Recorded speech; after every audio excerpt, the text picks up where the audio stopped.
satu kecelakaan kapal terhadap KM Sarana Perkasa dengan jumlah POB 8 orang yang mengalami kecelakaan terbakar di sekitar perairan Pulau Banda.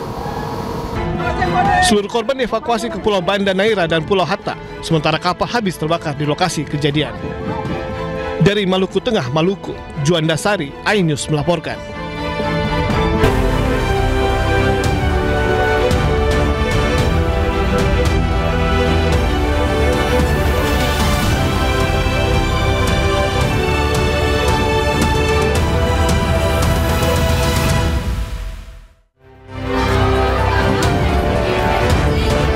Tahun ke-74 hari ini, Presiden Prabowo Subianto banjir ucapan selamat mulai dari anak-anak hingga sejumlah pejabat.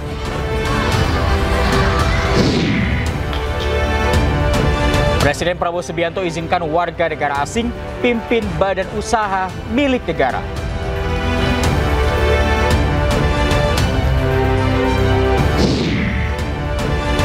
Sejumlah nama pelatih asal Belanda hingga pelatih klub Super League Indonesia mencuat menjadi calon pengganti Patrick Kluivert yang dipecat PSSI.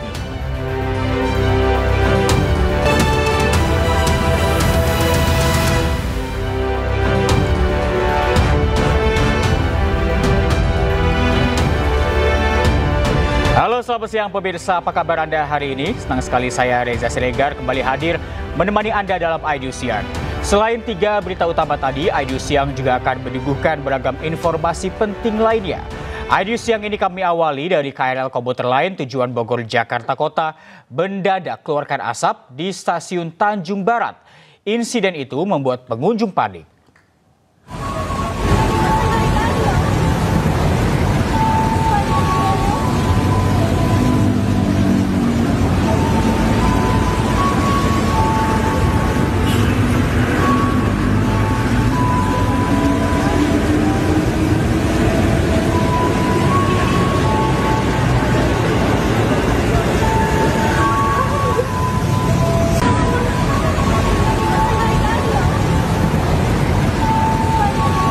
Video amatir yang direkam salah satu penumpang, para penumpang panik berhamburan keluar dari gerbong. Insiden terjadi pada pagi hari ketika kondisi KRL sangat padat penumpang. Asap diduga pertama kali muncul dari gerbong perempuan. Petugas KAI yang berada di lokasi segera lakukan pemeriksaan rangkaian kereta. Belum dipastikan penyebab munculnya asap. Namun setelah dilakukan pemeriksaan, perjalanan KRL dilanjutkan kembali.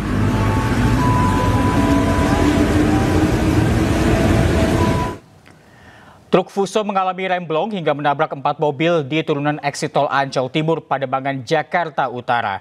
Sementara karena pecah ban, sebuah minibus alami kecelakaan tunggal di ruas tol Wiyoto Wiono, Matraman, Jakarta Timur.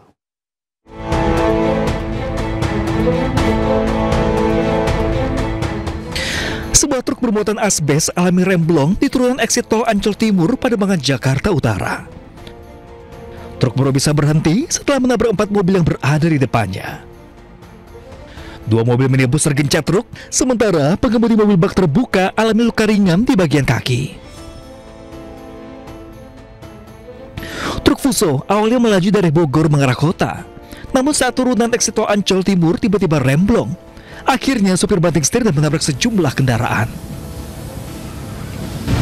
Jadi saya pelan-pelan sekali pijak lagi, hilang tiba-tiba remnya.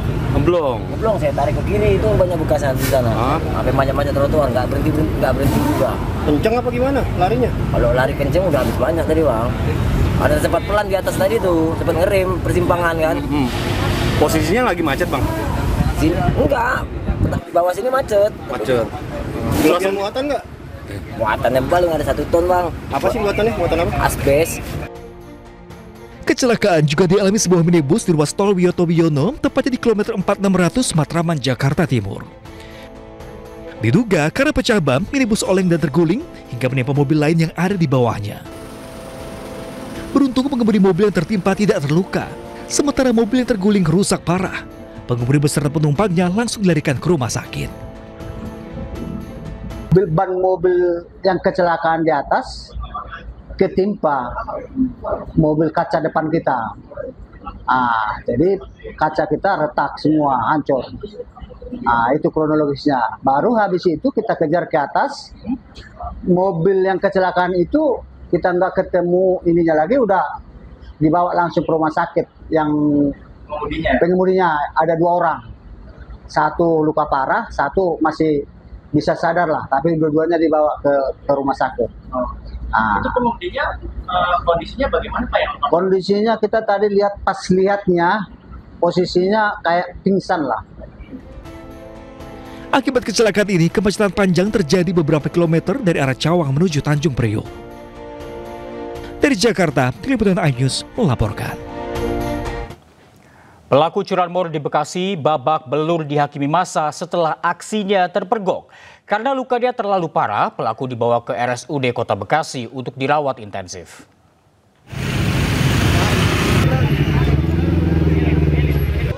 Seorang pelaku pencurian sepeda motor di Kampung Jati, Kelurahan Jati Mulia, Kecamatan Tambun Selatan, Kabupaten Bekasi, Jawa Barat, babak belur dihajar massa usai melakukan pencurian sepeda motor milik seorang warga yang sedang terparkir di pinggir jalan dalam kondisi kunci kontak menempel di motor.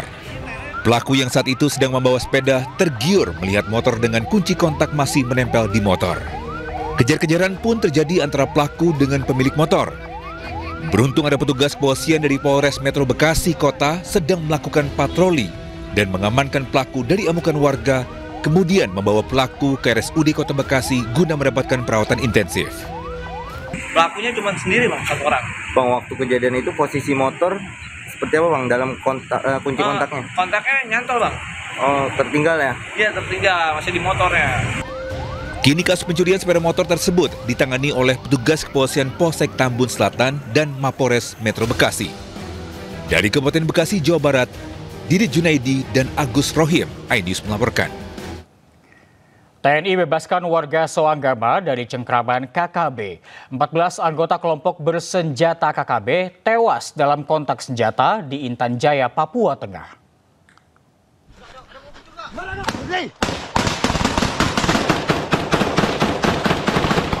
TNI berhasil membebaskan wilayah Kampung Soanggama, Distrik Homeo, Kabupaten Intan Jaya dari penguasaan kelompok KKB. Pak Bubung. Kontak tembak terjadi saat pasukan TNI diserang oleh kelompok KKB. Prajurit TNI melakukan tindakan tegas dan terukur sesuai prosedur pertempuran. Usai melakukan tindakan, situasi berhasil dikuasai dan kelompok KKB berhasil dipukul mundur. Dalam penyisiran pasca kontak, TNI berhasil menewaskan 14 anggota KKB. Di antaranya sejumlah pimpinan dan pelaku penembakan terhadap aparat keamanan sebelumnya. Pasukan TNI menghadapi perlawanan bersenjata dari sekitar 30 orang anggota OPM. Karena situasi yang membahayakan masyarakat dan pasukan, dengan terpaksa dilakukan tindakan tegas dan terukur sesuai prosedur pertempuran. Hasilnya, markas besar Kodam 8 Soanggama berhasil dikuasai dan sebanyak 14 OPM tewas dalam kontak senjata. Pasca kontak senjata, TNI sita 1 pucuk senjata api rakitan dengan 4 senapan angin, amunisi berbagai kaliber dan dokumen anggota KKB. Saat ini situasi di Kampung Soanggama aman dan kondusif, masyarakat tidak melakukan pengungsian serta menyambut positif kehadiran TNI. Tim Liputan iNews melaporkan.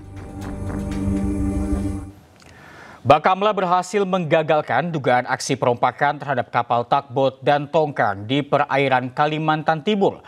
5 orang terduga pelaku perompakan ditangkap.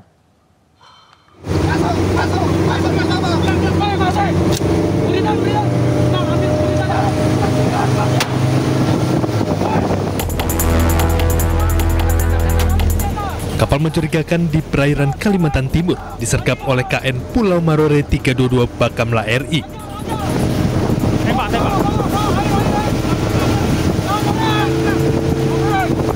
Dari hasil penyergapan, Bakamla berhasil mengamankan 1 kapal kayu KM Bunga Lestari 03 yang diduga terlibat upaya perompakan. Kunci. Semua. Sini stop, kalian berdebat. Iya, Pak, stop. Dari hasil pemeriksaan ditemukan sejumlah barang bukti, 2 buah golok, 7 sekop, 3 unit ponsel, dan 5 orang terduga pelaku perompakan.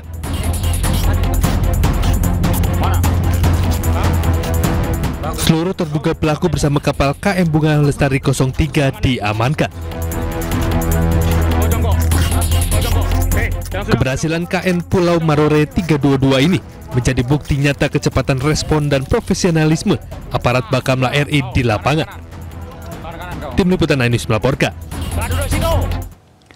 Viral di media sosial, anggota Patwal Polisi Militer hentikan mobil secara tiba-tiba hingga sebabkan kecelakaan. Kapus PN TNI pun buka suara dan menegaskan jika Patwal terbukti salah akan dijatuhkan sanksi.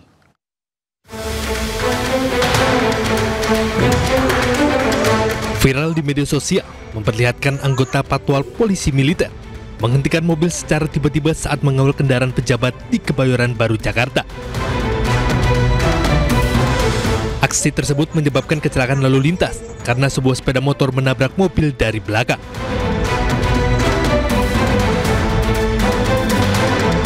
Kepala Pusat Penerangan TNI Maijen Marinir Freddy Ardianza menyampaikan jika terbukti terjadi pelanggaran, TNI akan memberikan sanksi sesuai ketentuan hukum.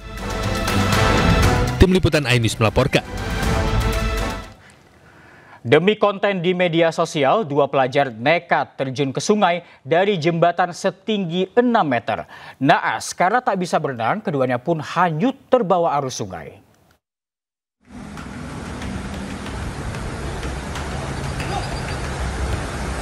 Inilah detik-detik 2 pelajar yakni Septian Wahyu Ramadhani dan Nata Kolbi Hidayat yang hendak membuat konten video terjun dari atas jembatan Sungai Gung di Desa Kaligayam, Kabupaten Tegal, Jawa Tengah pada Kamis sore.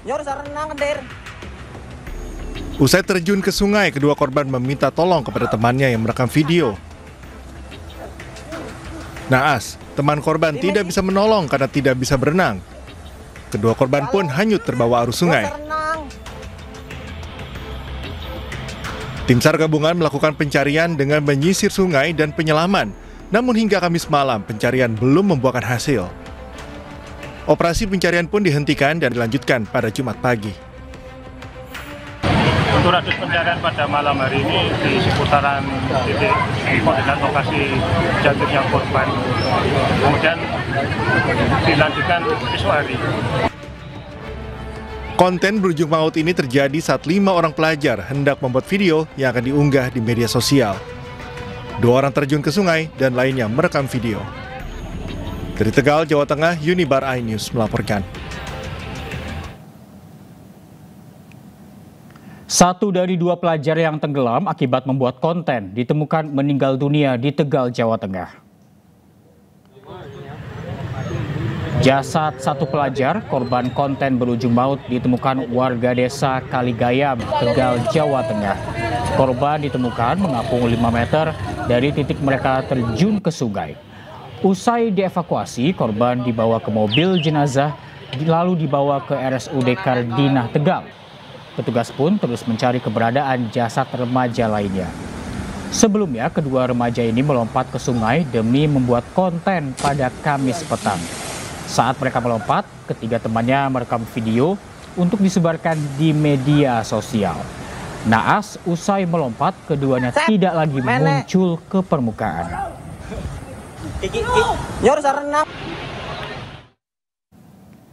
Dan untuk informasi terkini pencarian korban, kita langsung menuju ke jurnalis iNews Unibar yang saat ini sedang berada di Desa Kaligayam, Tegal, Jawa Tengah.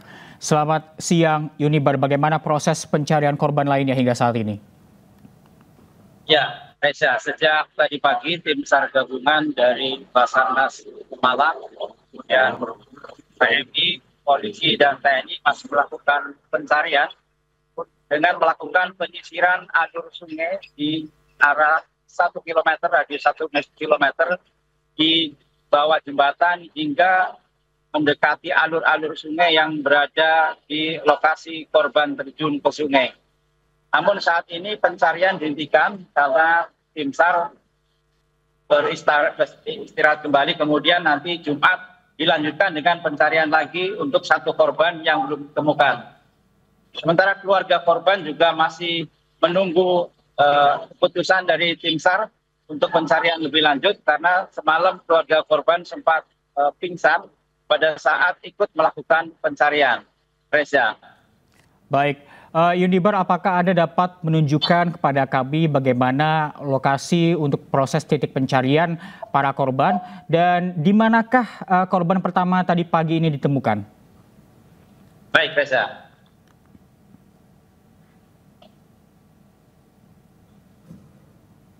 Ya, jadi korban ditemukan sejauh 5 meter dari titik awal dia menerjunkan diri bersama temannya. Dan sejauh sekitar 10 meter di bawah jembatan.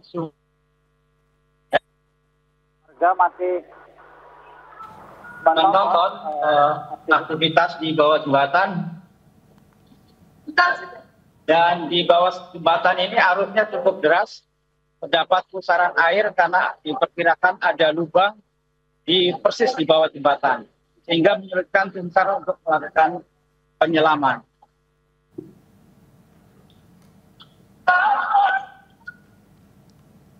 Baik. Demikian, Reza. Yunibar, mengingat bahwa kedua korban ini tidak bisa berenang, apakah ada kemungkinan paksaan untuk membuat konten ini kepada kedua korban? Ya, jadi sebelumnya 2 korban ini terinspirasi dari sekolah lain yang membuat konten serupa sehingga ingin melakukan aksi yang sama. Namun mereka tidak menyiapkan diri karena sungguhnya di dasar ini ada sebuah pusaran air yang cukup deras. Walaupun mereka sempat bisa berenang, namun airnya terarus dari dalam. Sementara temannya tidak bisa berenang dan kita menolong 2 korban tersebut. Reza. Baik, terima kasih Yunibar. Kami terus tunggu update. Terima kasih. Selamat siang, selamat bertugas kembali. Dan pemirsa, sejumlah pelajar di Pangandaran, Jawa Barat terjaring razia bolos sekolah, kabur berlarian ke tengah sawah. Selengkapnya usai jeda.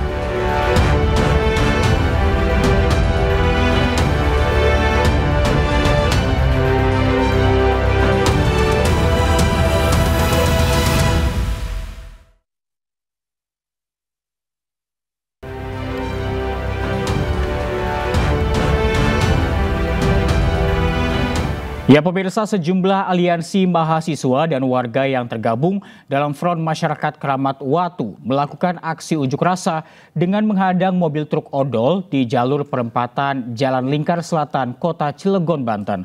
Aksi tersebut merupakan bentuk protes terhadap meningkatnya aktivitas truk barang yang dinilai merusak jalan dan membahayakan pengguna lalu lintas.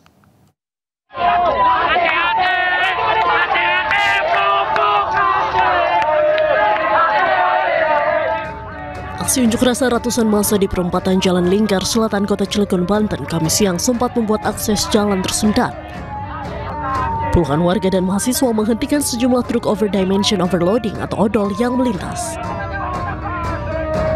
Mereka memasang poster dan membawa spanduk sebagai bentuk penolakan terhadap truk berlebihan muatan dan dimensi yang melintas.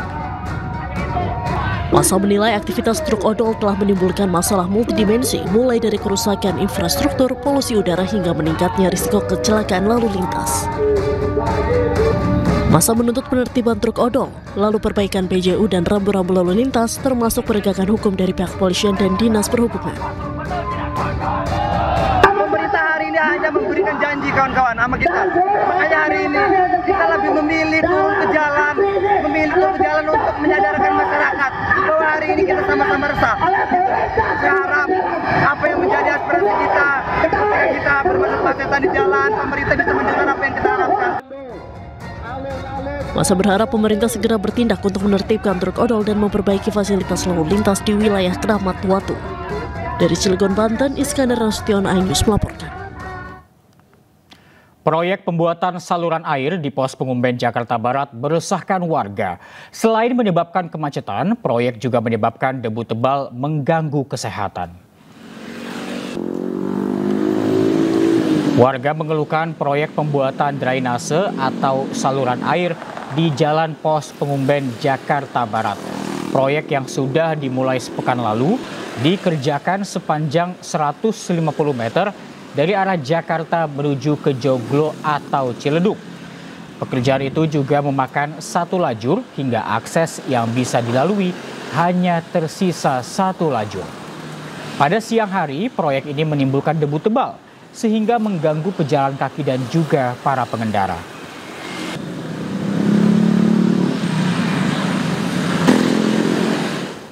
Dan untuk informasi terkini di lokasi sudah ada jurnalis iNews Naura Syafika di Pos Pengumben Jakarta Barat. Selamat siang Naura, bisa Anda tunjukkan kepada kami seperti apa tebalnya debu yang mengganggu warga yang melintas di sana? Ya, selamat siang Reza dan pemirsa. Sebelum saya membahas terkait dengan galian yang ada di Pos Pengumben ini, saya izin memakai masker karena di siang hari ini debunya sangat tebal dan juga panas sekali di area yang berada di dekat proyek drainase.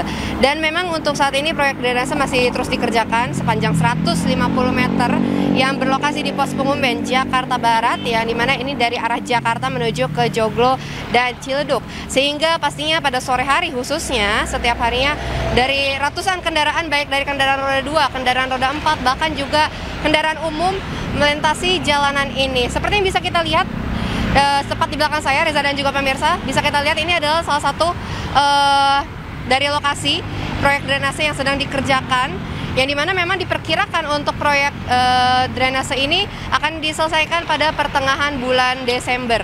Dan ini adalah pipanya yang terlihat di sini, dan juga untuk galiannya juga terlihat di sini hampir memakan satu lajur dari lajur yang ada di Pos Pengumben Jakarta Barat, sehingga tentu saja dengan adanya galian ini menyebabkan setiap harinya jalanan menjadi macet, kemudian juga pastinya debu yang sangat tebal. Karena kalau misalnya kita lihat di sini, ini untuk pasirnya lumayan banyak sekali galian-galiannya dari berbagai partikel yang pasti sangat mengganggu baik pengendara roda 2 dan juga pejalan kaki yang biasa melintas di jalanan Pos Pengumben Jakarta Barat ini.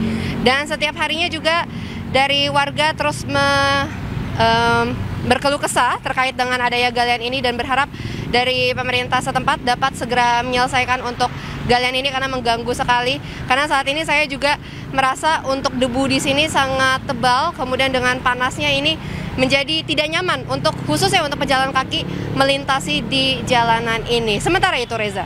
Baik, Naura, apakah ada informasi mengenai kecelakaan yang ditimbulkan oleh debu-debu proyek tersebut? Dan mengingat proyek ini baru selesai pada pertengahan Desember nanti, apakah ada upaya juga dari dinas terkait ataupun pemerintah Kota Jakarta Barat untuk menghentikan debu-debu tersebut agar tidak terlalu tebal? Ya, Reza, untuk saat ini kami masih belum menerima apakah ada informasi laka yang terjadi dikarenakan adanya debu di sekitar sini. Namun kami pastinya berharap juga dengan adanya debu ini tidak menyebabkan hal tersebut. Dan juga terkait dari pemerintah setempat, yaitu khususnya Jakarta Barat, ini belum memberikan untuk solusi terhadap keluhan dari masyarakat yang ada di sini. Karena seperti yang kita ketahui memang untuk saat ini untuk galian ini proyek drainase akan diselesaikan di pertengahan Desember. Reza. Baik, terima kasih Naura Syafika melaporkan langsung dari Pos Pengumben Jakarta Barat. Selamat siang, selamat bertugas kembali. Dan pemirsa, warga Surabaya digegerkan dengan munculnya fenomena semburan air misterius dari dasar sungai. Belum diketahui penyebab munculnya semburan air, namun fenomena ini pun menjadi tontonan dan daya tarik warga.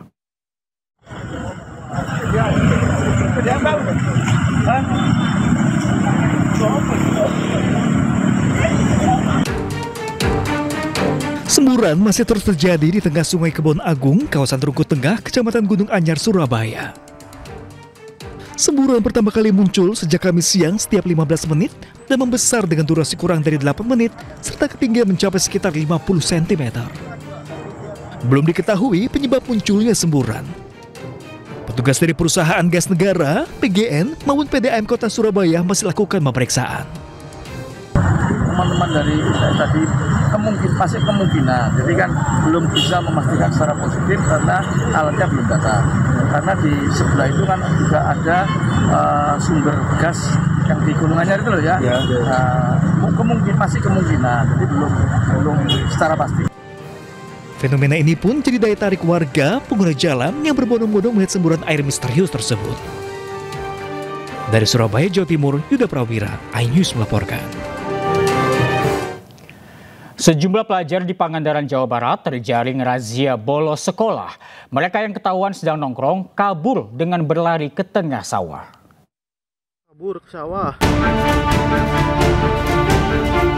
Sejumlah pelajar di Kecamatan Padaherang, Kabupaten Pangandaran, Jawa Barat berlari ke tengah sawah saat razia bolos sekolah. Petugas mengejar mereka yang berupaya kabur. Sementara itu, sejumlah siswa lainnya kedapatan sedang nongkrong di warung-warung. Mereka mengaku sengaja tidak masuk sekolah. Petugas kemudian membawa mereka ke kantor polisi. Siswa yang tertangkap menjalani hukuman push-up dan cukur rambut. Selain itu, mereka juga mendapat pembinaan.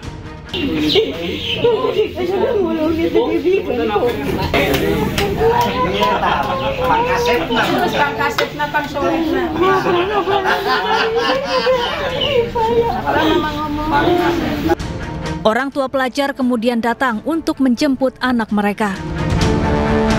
Sekarang udah kata-kata Bapak sama kecamatan sama Kapolsek, mudah-mudahan tangga didikin. Ada perubahan itu ya Bu? Sing aya perubahan itu anak-anak ke depannya sing bagus, sing baik kelakuannya. Sekolah di saat jam-jam pelajaran. Nah, ini gedas ini dilaksanakan secara rutin tapi dengan secara mendadak.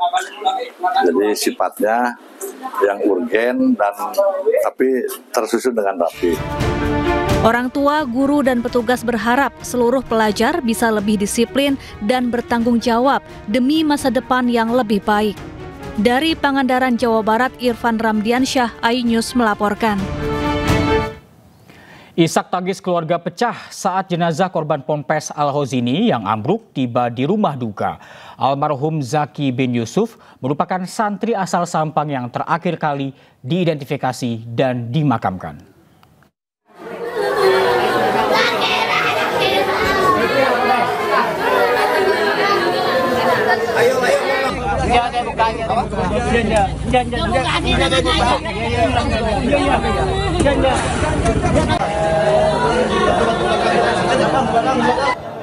Keluarga histeris saat jenazah Zaki bin Yusuf tiba di rumah duka di Sampang, Jawa Timur.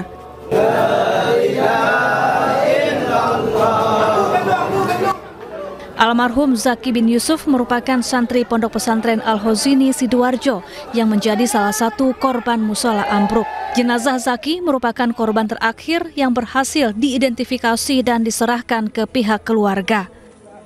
Usai sholat jenazah dan doa bersama, petugas bersama warga mengangkat peti jenazah dan mengantarkannya ke pemakaman di dekat rumah duka. Sekarang adalah hari terakhir pengiriman korban jenazah akibat runtuhnya musola Pondok Pesantren Al-Hozini Buduran Sidoarjo. Sekarang pengiriman terakhir untuk Kabupaten Sampang, yaitu jenazah yang ke-10 untuk Kabupaten Sampang dan juga merupakan pengiriman terakhir. Jadi tidak ada sisa jenazah di Rumah Sakit Bayangkara Surabaya. Total ada 10 santri asal Sampang yang menjadi korban musola ambruk Ponpes Al-Hozini Sidoarjo. Sementara itu, total ada 67 kantong jenazah yang diserahkan ke tim forensik dari reruntuhan bangunan. Dari Sampang, Jawa Timur, Fatur Rahman, iNews melaporkan. Seluruh jenazah korban ambruknya Ponpes Al-Hozini di Sidoarjo, Jawa Timur telah berhasil diidentifikasi. Dengan teridentifikasinya 5 jenazah terakhir, tim DVI Polda Jawa Timur pun umumkan penutupan operasi identifikasi.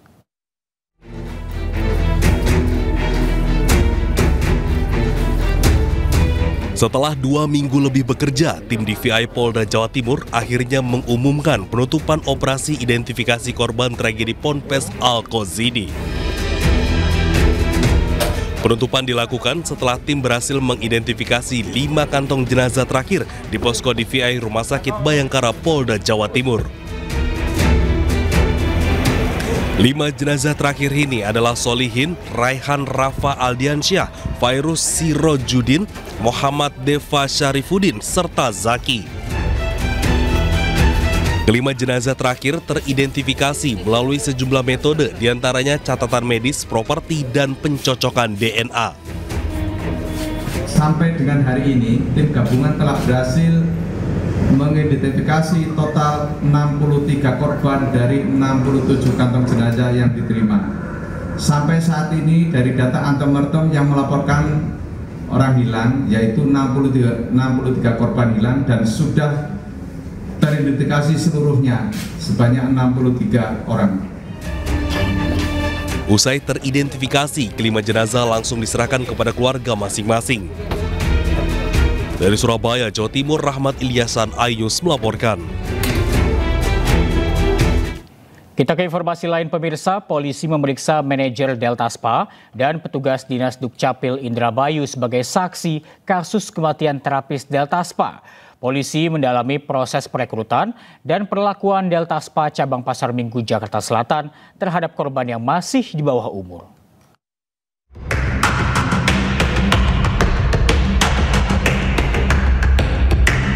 Polisi terus mendalami kasus kematian terapis Delta Spa cabang Pasar Minggu Jakarta Selatan.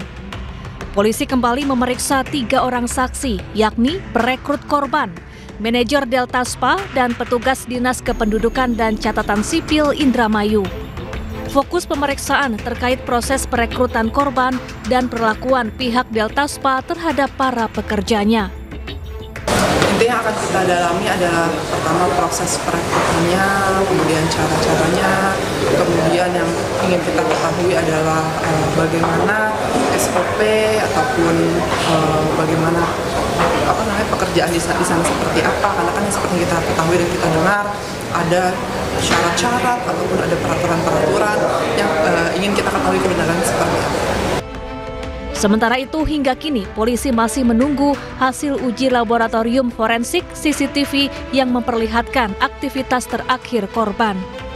Sebelumnya, RTA gadis 14 tahun ditemukan tewas di sebuah lahan kosong di kawasan Pejaten Pasar Minggu, Jakarta Selatan awal Oktober lalu sekitar pukul 5 pagi. Jasad korban ditemukan dalam posisi telentang dengan kaki miring ke arah kanan. Hingga kini, polisi sudah memeriksa belasan saksi untuk mengungkap penyebab kematian korban. Dari Jakarta, Rizky Falufi, iNews melaporkan. Polda Metro Jaya menangkap 9 pelaku penyekapan dan pemerasan penjual mobil lewat COD di Tangerang yang viral di media sosial. Para pelaku dijerat pasal pemerasan dan terancam 9 tahun penjara. Banyak dibretin, taruh sini semua, usap semua gitu. Polisi menangkap terduga pelaku penyekapan dan pemerasan di Tangerang terhadap penjual mobil dengan sistem COD yang viral di media sosial. Para pelaku yang berjumlah 9 orang ditangkap di lokasi berbeda. Dari lokasi penangkapan, polisi menyita sejumlah barang bukti, di antaranya plat nomor palsu serta airsoft gun yang diduga digunakan dalam aksi penyekapan. Polisi kemudian meminta pelaku tunjukkan lokasi penyekapan korban yang merupakan pasangan suami istri dan 2 orang rekan lainnya. Para korban yang berjumlah 4 orang menjadi sasaran saat mencoba menjual mobil melalui media sosial. Salah satu korban disekap berhasil kabur dan melapor ke polisi.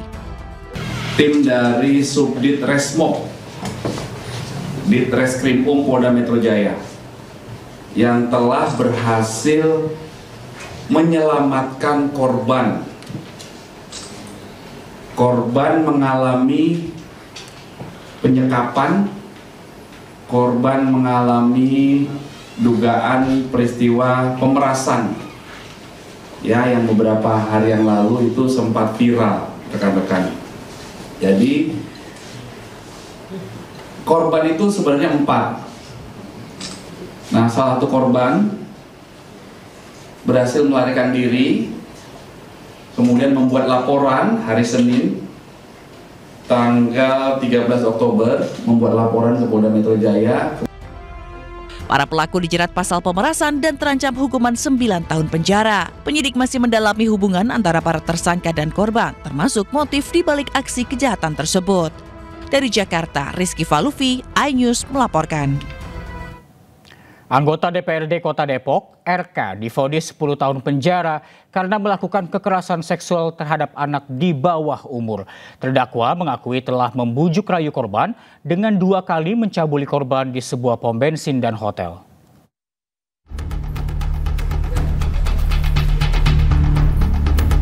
Pengadilan Negeri Depok memvonis bersalah anggota DPRD Kota Depok, RK. Terdakwa dinilai terbukti melakukan kekerasan seksual terhadap anak di bawah umur. Dalam putusannya, hakim menyebut RK melakukan bujuk rayu kepada korban yang masih berusia 15 tahun. Pencabulan dilakukan di sebuah hotel di Purwakarta dan pom bensin di Depok. Terdakwa juga telah mengakui perbuatannya. Atas perbuatan bejatnya, RK dijatuhi hukuman 10 tahun penjara. Ada ampun untuk pelaku kekerasan kepada anak, khususnya apalagi ini pelaku kekerasan seksual yang kepada anak, dan oleh pejabat negara lagi ya, mantan tapi memang sekarang kan, walaupun belum sah ya dicabut gitu ya, tapi mudah-mudahan bisa segera langsung diputuskan gitu ya, bahwa terdakwa tidak boleh jadi wakil rakyat seperti itu. Dan yang pasti harusnya dihukum seberat-beratnya. Ya, dan yang paling penting jadi concern kami adalah bagaimana pemenuhan hak-hak korban ini. Sementara itu, kuasa hukum korban menilai hukuman pada pelaku seharusnya bisa lebih berat. Terlebih korban mengalami trauma berat. Dari Depok, Jawa Barat, Iyung Rizky, iNews melaporkan. Seorang wanita terluka bakar saat sedang memindahkan bahan bakar minyak dari tangki mobil ke baskom plastik di kios miliknya di Palangkaraya, Kalimantan Tengah. Api muncul diduga dipicu raket nyamuk yang digunakan oleh ibu korban.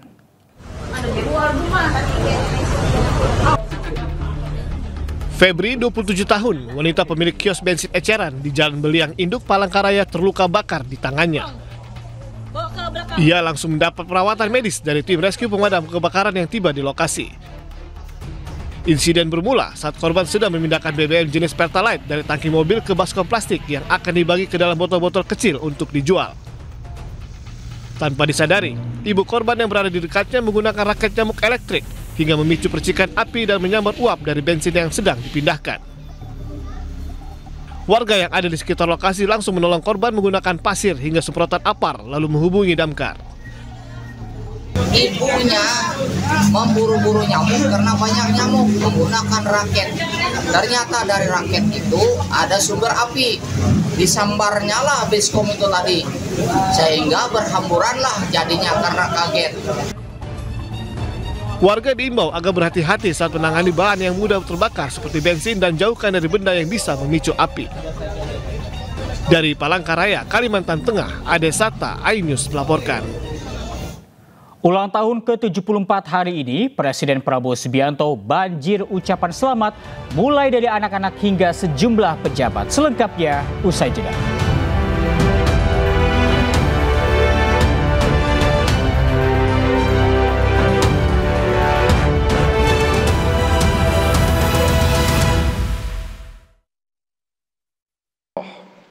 Saya bersumpah akan memenuhi kewajiban Presiden Republik Indonesia dengan sebaik-baiknya. Pengeluaran-pengeluaran yang mubazir, pengeluaran-pengeluaran yang alasan untuk nyolong, saya ingin dihentikan, dibersihkan.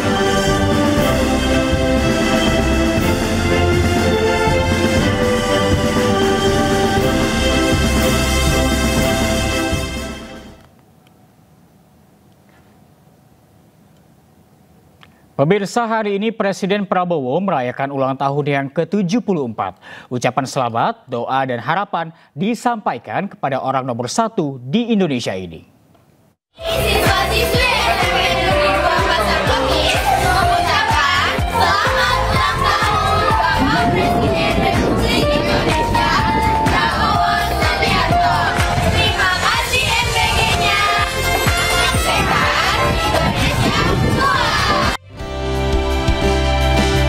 Ucapan selamat ulang tahun diberikan oleh anak-anak SMP Negeri 2 Pasar Kemis. Tak lupa mereka mengucapkan terima kasih atas program makan bergizi gratis. Kepada Pak Prabowo yang terhormat, selamat ulang tahun. Semoga sehat selalu, panjang umur, dan terus diberi kekuatan untuk mengabdi kepada rakyat dan negeri tercinta. Ucapan selamat ulang tahun juga disampaikan oleh Menteri Sekretaris Negara Prasetyo Hadi. Melalui akun media sosialnya, Mensesnek bagikan momen bersama dengan Presiden Prabowo. Tak lupa, ia juga mendoakan kebaikan untuk Presiden Prabowo. Utusan khusus Presiden Bidang Pembinaan Generasi Muda dan Pekerja Seni, Raffi Ahmad, juga ucapkan selamat ulang tahun kepada orang nomor 1 ini. Raffi juga mendoakan supaya Presiden Prabowo dilimpahkan keberkahan dan diberikan kekuatan untuk memimpin Indonesia. Tak ketinggalan, mantan Gubernur DKI Jakarta sekaligus rival Presiden Prabowo saat pemilihan presiden lalu juga memberikan ucapan selamat ulang tahun. Anies juga mendoakan agar Prabowo amanah dalam menjalankan pemerintahannya. Anies juga mendoakan supaya Presiden Prabowo diberikan petunjuk memimpin Indonesia melewati berbagai tantangan yang ada. Ucapan selamat juga disampaikan oleh salah satu staf media Prabowo, Kani Dwi. Ucapan selamat dibentangkan di bawah laut kedalaman 18 meter Liberty Shipwreck Tulamben. Doa terbaik terlantun pada ulang tahun ke-74 Presiden Prabowo. Semoga setiap helaan nafas perjuangan bisa menuntun Indonesia menjadi lebih baik. Bagi dunia internasional, Presiden Prabowo tidak hanya dikenal sebagai sosok yang tegas, tetapi juga sosok yang humoris. Dalam acara Forbes Global CEO Conference, Prabowo sempat bercerita soal candaan dirinya dan Oxford.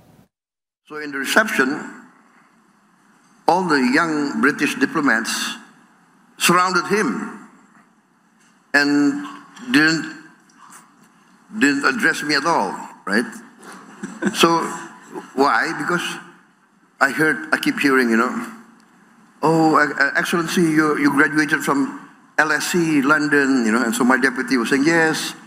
And so then I, wanting some attention, I broke in. I said, actually, I went to Oxford, and they all changed their attention to me. They surrounded me, and, oh, which college did you go to? No, actually I went to the bookstore in Oxford. Jelang 1 tahun pemerintahannya, 83,5% masyarakat nyatakan puas atas kinerja Presiden Prabowo. Menteri Ekonomi Purbaya Yudi Sadewa menjadi menteri yang paling dikenal oleh masyarakat.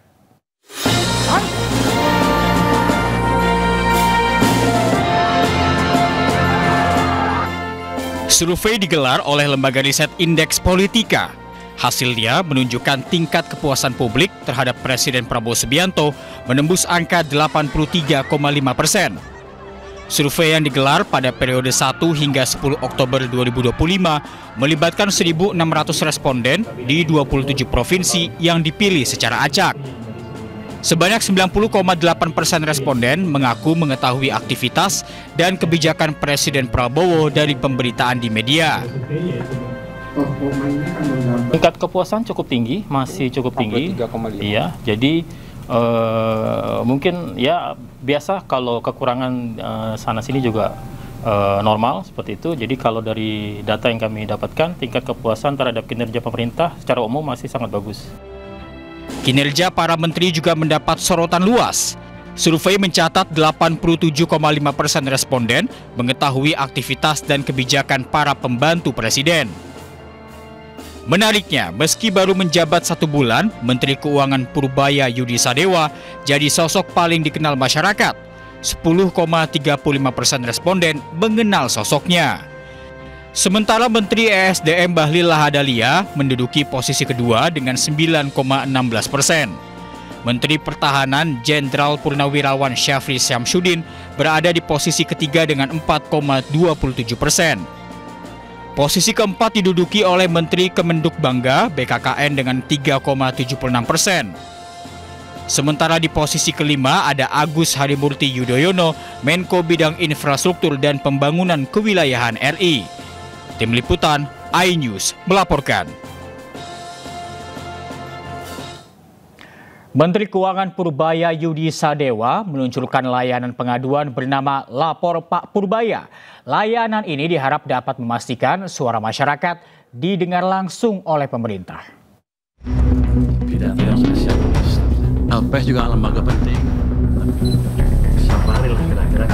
Oh, Pak Jumbo. Menteri Keuangan RI Purbaya Yudi Sadewa tak henti-hentinya membuat gebrakan. Kali ini Menteri Koboi tersebut meluncurkan layanan pengaduan bernama Lapor Pak Purbaya. Layanan ini merupakan sarana masyarakat untuk sampaikan keluhan atau kendala terkait bea cukai dan pajak.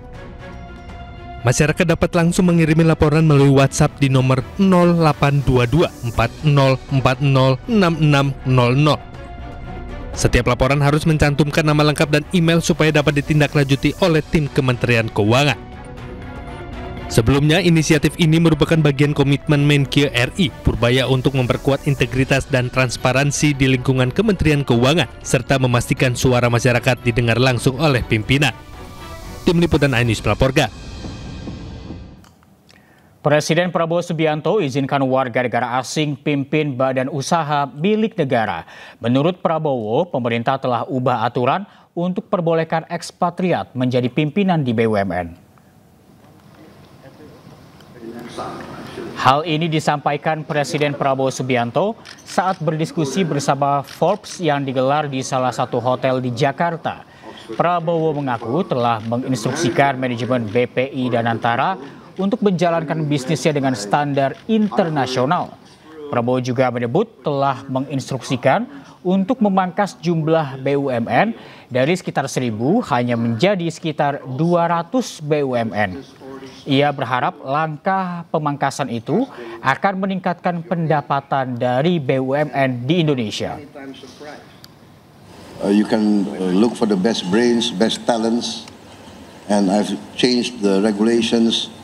Now, expatriates, non-Indonesians can be leading our SOEs. I'm very excited. Sementara itu KPK menyebut bisa memproses hukum warga negara asing yang menduduki kursi pimpinan BUMN jika diduga melakukan tindak pidana korupsi. Sebab menurut juru bicara KPK Budi Prasetyo, pimpinan BUMN masuk dalam kategori penyelenggara negara. Tentunya jika memang di situ ada dugaan fraud, dugaan tindak pidana korupsi, KPK tetap bisa menangani. Karena memang secara ketentuan BUMN ini kan juga mengelola keuangan negara dan juga organ-organ di dalamnya adalah penyelenggara negara. Karena setiap penyelenggara negara pada prinsipnya punya kewajiban untuk melaporkan aset dan hartanya melalui LHKPN. Kita ke informasi berikutnya, pemirsa. Indonesia terus tingkatkan pertahanan negara. Menteri Keuangan Purbaya Yudi Sadewa anggarkan pembelian pesawat tempur buatan Cina.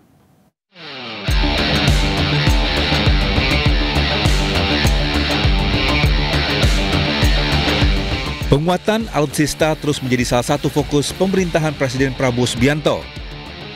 Pertahanan udara Indonesia pun akan diperkuat.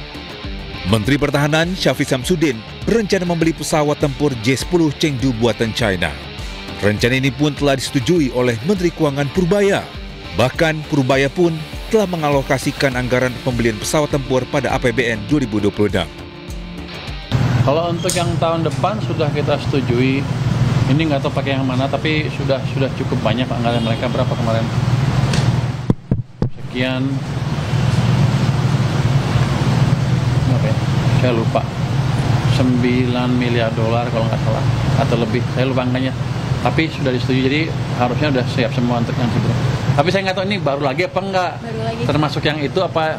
Tapi kalau ya harusnya sih, yang disebutkan sudah masuk yang dianggarkan itu harusnya sih. Tapi saya sudah baca lagi apa dia mau impornya tahun depannya lagi atau kapan. Tapi yang dia minta selama ini sudah kita penuhi. Jet buatan negeri tirai bambu ini dilengkapi berbagai macam senjata termasuk PL-15. PL-15 adalah rudal udara jarak jauh yang memiliki jangkau 200 hingga 300 km. J-10 Chengdu pernah digunakan Pakistan untuk menembak jatuh jet tempur Rafale dan Su-30 saat konflik berkecamuk dengan India pada Mei lalu. Tim Liputan iNews melaporkan. Demi Allah, saya bersumpah akan memenuhi kewajiban Presiden Republik Indonesia dengan sebaik-baiknya.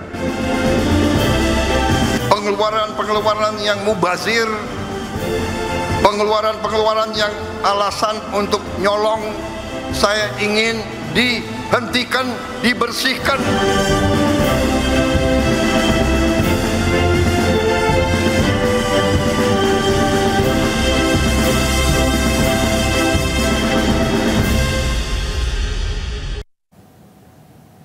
Ya, dan pemirsa, selanjutnya news yang akan dibawakan oleh Bernadetta Ginting. Selamat siang, Deta. Selamat siang, Reza. Ya, Deta, ada informasi apa di segmen berikutnya? Ya, di segmen selanjutnya kita memiliki informasi dari Kepala SMAN 1 Cimarga dan murid yang terpergok merokok di sekolah ini akhirnya berdamai. Mereka makan bersama dalam satu meja, dan informasinya usai jeda berikut.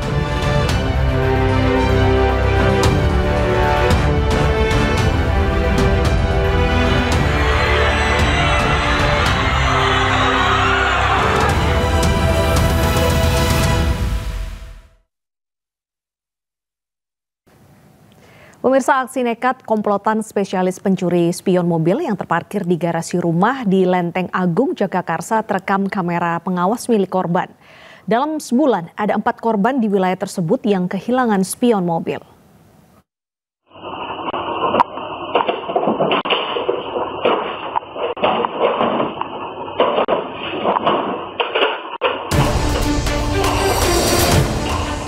Pencuri spion mobil beraksi di daerah Jalan Raya Lenteng Agung, Jagakarsa, Jakarta Selatan. Kamera pengawas merekam sejumlah pelaku nekat masuk ke dalam garasi rumah dengan cara melompat pagar. Salah satu pelaku langsung mengambil spion mobil dengan cara menarik dan mematahkannya, kemudian kabur melarikan diri. Setelah setengah jam, mereka kembali beraksi di Jalan Nangka, tidak jauh dari rumah korban pertama. Aksi pencurian itu baru diketahui korban saat keluar rumah untuk bekerja. Pelaku 2 orang. 2 orang. Yang diambil apa aja? Di sini ini spion kanan kiri. Padahal di sini ada mobil lagi Avanza, tapi dia ngambil ini aja. Mobilnya jenisnya apa? Yaris. Tapi udah laporan polisi? Belum, karena kan kemarin dia mau laporan. Istri ini kan udah diganti katanya, ntar ya susah olah TKP-nya lagi. Dalam 1 bulan terakhir, sedikitnya sudah ada 4 korban yang mengalami kehilangan spion mobil dengan modus serupa di kawasan Jagakarsa. Di Jakarta Selatan, Helmi Sayembati melaporkan.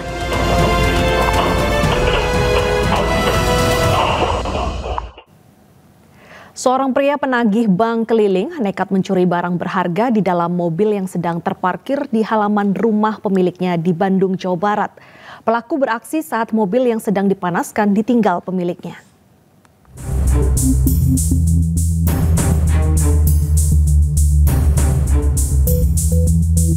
Inilah rekaman CCTV saat pria penagih bank keliling mengambil tas dari dalam mobil yang sedang dipanaskan pemiliknya di kawasan Kompleks Bumi Asri Bandung Kulon, Kota Bandung. Pelaku beraksi saat pemilik meninggalkan mobil masuk ke rumah. Pelaku yang melihat situasi sepi langsung membuka pintu mobil dan mengambil tas korban lalu kabur. Berbekal laporan korban dan ciri-ciri yang terekam CCTV, aparat Satreskrim Polsek Bandung Kulon lalu menangkap pelaku di kontrakannya di kawasan Kota Cimahi. Dari hasil pemeriksaan terungkap, pelaku melihat kelalaian pemilik mobil yang meninggalkan mobil dalam kondisi hidup dan tidak terkunci. Pelaku mengaku baru pertama kali mencuri karena melihat adanya kesempatan. 5 jam setelah kejadian kita amankan daripada pelaku. Barang bukti yang diamankan? Barang bukti yang diamankan pertama ada sepeda motor yang mereka gunakan, helm, termasuk jaket, termasuk barang-barang yang memang diambil ya, diantaranya tas dan itu barangkali yang kita amankan. Akibat perbuatannya, pelaku kini mendekam di sel tahanan Polsek Bandung Kulon dan diancam hukuman 6 tahun penjara.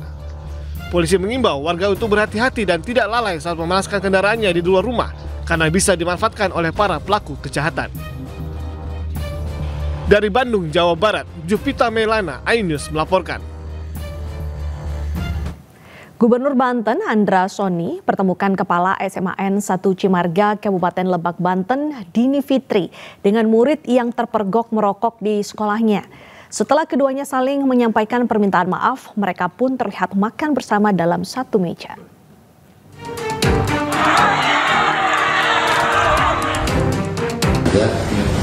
Siti kasih inspirasi lagi ya, jangan lupa Siti, jangan rajin. Setelah saling memahami dan memaafkan, kepala sekolah, ibu wali kelas, dan sang murid makan siang bersama dalam satu meja dengan Gubernur Banten Andra Soni. Keakraban terjadi di atas meja makan saat keempatnya menyantap makanan.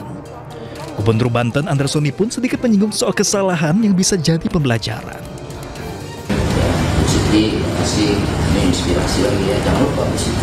Andra Soni, Gubernur Banten, memfasilitasi pertemuan kepala sekolah SMA N1 Cimarga dengan murid yang ketahuan merokok di Kabupaten Lebak, Banten. Selain itu, Gubernur Banten Andra Soni akan kembali mengaktifkan Dini Fitri sebagai kepala SMA N1 Cimarga.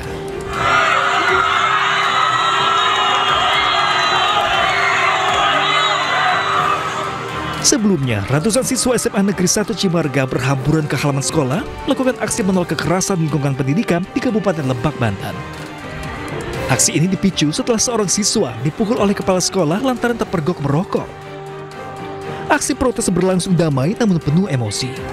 Beberapa guru mencoba menenangkan para siswa. Tim Liputan iNews melaporkan.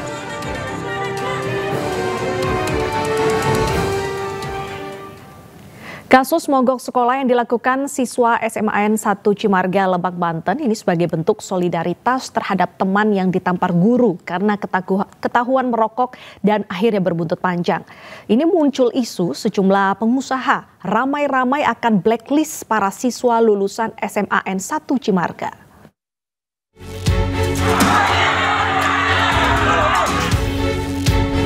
Kontroversi mengenai tindakan indisipliner siswa SMA N1 Cimarga, Kabupaten Lebak, Banten sedang ramai dibahas. Ratusan pelajar sekolah tersebut melakukan aksi mogok belajar sebagai bentuk protes terhadap kepala sekolah yang melampar siswa yang ketahuan merokok. Di media sosial, sebagian besar netizen mengkritik keras aksi solidaritas para siswa SMA N1 Cimarga karena dianggap membela teman mereka yang melanggar aturan. Bahkan sejumlah netizen yang mengaku memiliki usaha akan blacklist para siswa lulusan SMA N1 Cimarga. Netizen menilai bahwa aksi membela pelanggaran justru mencerminkan sikap bertentangan dengan nilai-nilai disiplin dan tanggung jawab yang dibutuhkan dunia kerja. Komentar netizen secara umum soroti pentingnya pendidikan karakter sejak dini di lingkungan sekolah. Kebiasaan melanggar aturan jika dibiarkan dikhawatirkan akan terbawa hingga ke dunia kerja. Kasus penamparan siswa ini pada akhirnya berakhir damai setelah pihak kepala sekolah dan siswa yang dihukum bermaafan. Kepala sekolah SMA N1 Cimarga Dini Fitria berharap setelah insiden ini seluruh pihak di lingkungan sekolah dapat saling mendukung. Tim Liputan iNews melaporkan. 6 siswa sekolah menengah pertama di Kabupaten Bekasi, Jawa Barat mendapatkan kekerasan fisik dari kakak kelasnya. Didampingi orang tuanya, para siswa korban perundungan melapor ke polisi. Perundungan terhadap 6 siswa SMP Negeri 1 Tambun Selatan, Kabupaten Bekasi, Jawa Barat viral di media sosial. Dalam video berdurasi 16 detik ini, 6 siswa kelas 8 mendapatkan kekerasan fisik dari kakak kelas mereka. Tidak terima anaknya menjadi korban perundungan, ke-6 orang tua siswa melapor ke Polsek Tambun Selatan. Belakangan diketahui aksi perundungan terjadi pada 8 September lalu. Pasca perundungan, orang tua siswa menyatakan anak mereka mengalami masalah psikologis seperti banyak termenung, tidak bersemangat ke sekolah, hingga melampiaskan kemarahan kepada orang tua masing-masing. Pihak sekolah SMP Negeri 1 Tambun Selatan membenarkan peristiwa perundungan yang menimpa sejumlah siswanya. Pihak sekolah menyebut peristiwa terjadi di luar sekolah yang berjarak kurang dari 1 km. Pihak sekolah juga menyerahkan kasus tersebut ke pihak kepolisian lantaran terjadi di luar sekolah. Padahal orang tua pun hanya tahu dari video. Kalau dari rekaman video itu, anak ibu tuh dapat kekerasan bentuk apa sih, Bu? Bentuk pukulan sama tendangan. Jelas banget anak saya berada di pinggir video itu. Sempat dipukul ya? Iya, sempat dipukul dan kepalanya dijenggut, dia dipukul, ditendangin. Ternyata di pertemuan itu antara kedua pihak belum menemukan solusi. Karena itu di luar daripada KBM, kami pihak sekolah tidak mempunyai kewenangan. Arahnya daripada orang tua korban ini untuk kalau sesuatu apa yang harus dilakukan dari pihak sekolah.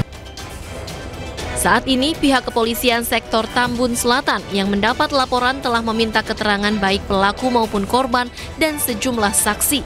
Kasus ini juga dalam penanganan pihak Mapolres Metro Bekasi. Dari Kabupaten Bekasi, Jawa Barat, Didit Junaidi dan Agus Rohim, iNews melaporkan. Pembunuhan wanita hamil dalam kamar hotel di Palembang ternyata terkait prostitusi. Polisi menangkap pelaku yang membunuh korban lantaran sakit hati tidak sesuai kesepakatan kencan.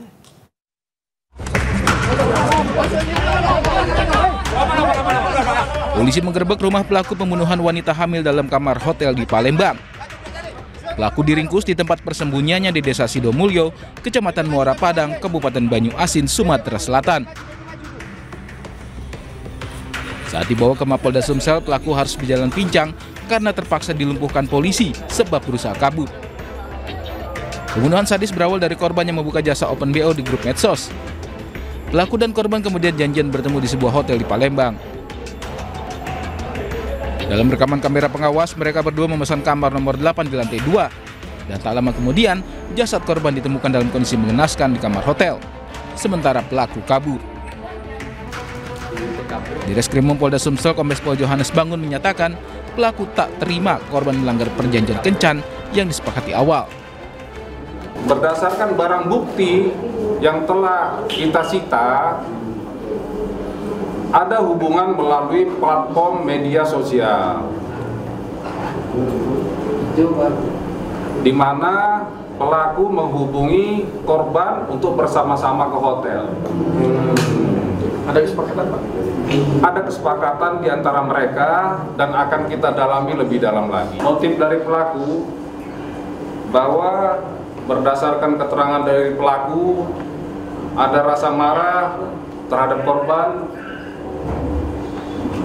pada waktu mereka bersamaan di hotel tersebut.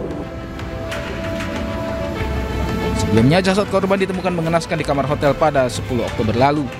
Korban ditemukan dalam kondisi tangan terikat dan mulut tersumpal. Hasil pemeriksaan terdapat bekas penganiayaan di leher serta mulut korban. Bahkan hasil pemeriksaan diketahui korban tengah hamil. Pelaku terancam pasal pembunuhan dengan ancaman penjara seumur hidup atau hukuman mati. Di Palembang, Sumatera Selatan, Firdaus, iNews melaporkan. Pemirsa, seorang pekerja kebun di Kabupaten Sidrap, Sulawesi Selatan tewas setelah disabet dengan senjata tajam oleh temannya sesama pekebun. Motifnya ini pelaku tersinggung setelah ditegur merusak tanaman cabai milik korban. Ustaz, Ikona, Iko Laguna. Tim Satreskrim Polres Sidrap, Sulawesi Selatan menangkap seorang pekebun yang tega membunuh rekannya sendiri di sebuah rumah hutan Kabupaten Sidrap, Sulawesi Selatan. Pelaku ditangkap saat melarikan diri usai membunuh korban di sebuah lahan cabai. Dari tangan pelaku, RN 31 tahun, polisi mengamankan barang bukti senjata tajam jenis parang yang digunakan menghabisi nyawa korban. Motifnya, pelaku nekat membunuh hanya karena tersinggung ditegur oleh korban setelah menginjak tanaman cabai milik korban. Tersangka mau untuk memperbaiki, namun tersangka juga menerima kata-kata yang kurang baik dari korban, sehingga itu yang memicu kemarahan dari pelaku atau tersangka untuk melakukan penganiayaan. Untuk mempertanggungjawabkan perbuatannya, pelaku terancam hukuman penjara seumur hidup atau hukuman mati. Dari Sidrap, Sulawesi Selatan, Erwin Eka Pratama melaporkan.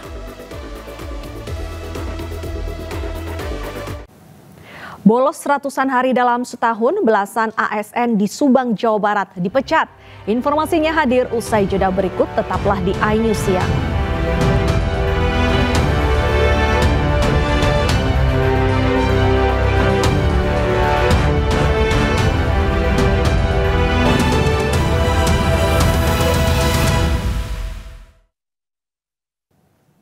Pemirsa, Roy Suryo CS datang ke kantor Kemendikdasmen untuk bertanya tentang ijazah Gibran Rakebuming Raka.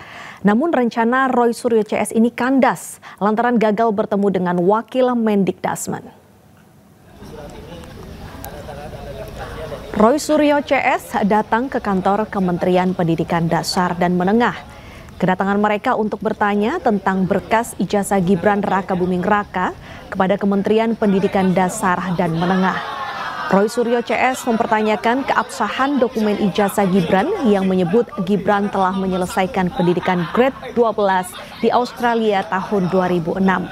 Namun Roy Suryo CS kecewa lantaran batal ditemui oleh Wakil Mendikdasmen.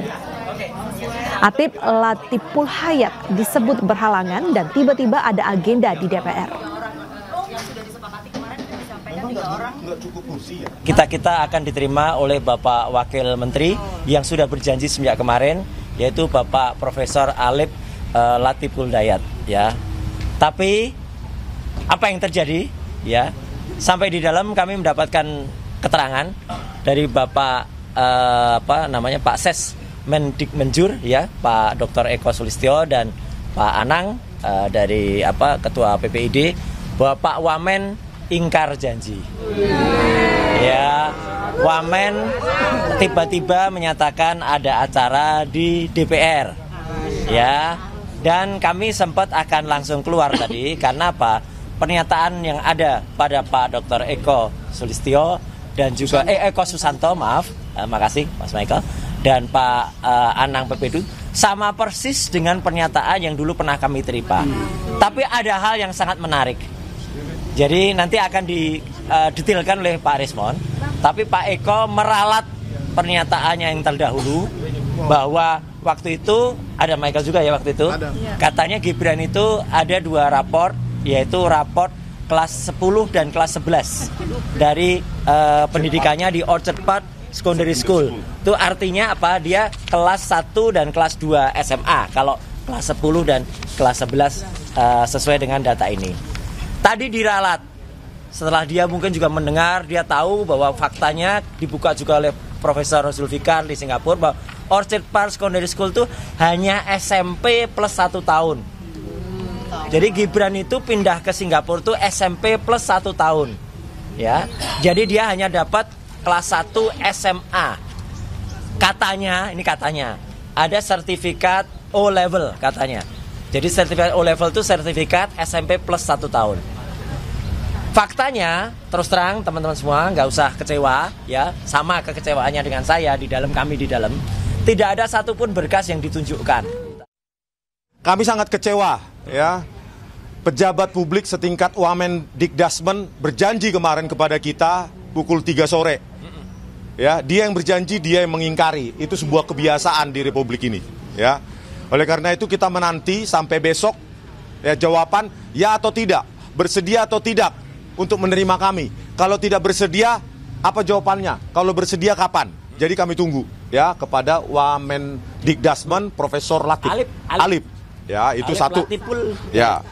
Poin yang kedua, ya, Dr. Eko Sulistyo pada pertemuan kami terakhir mengatakan bahwa Gibran mengambil 2 tahun di Orchard Park Secondary School yang disetarakan menjadi kelas 10 dan kelas 11. Dan hari ini dulu, ya, terakhir kami bertemu 2 minggu yang lalu, dan sekarang dikoreksi menjadi kelas 9 dan kelas 10 alias kelas 1 SMA.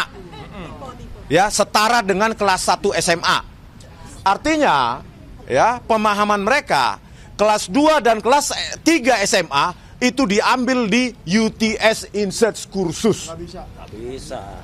Di dalam web arsip, ya, silabus UTS Insearch tahun 2006, ya, yang dikatakan Gibran menempuh kursus di sana, itu hanya ada 2 course, yaitu English course atau diploma.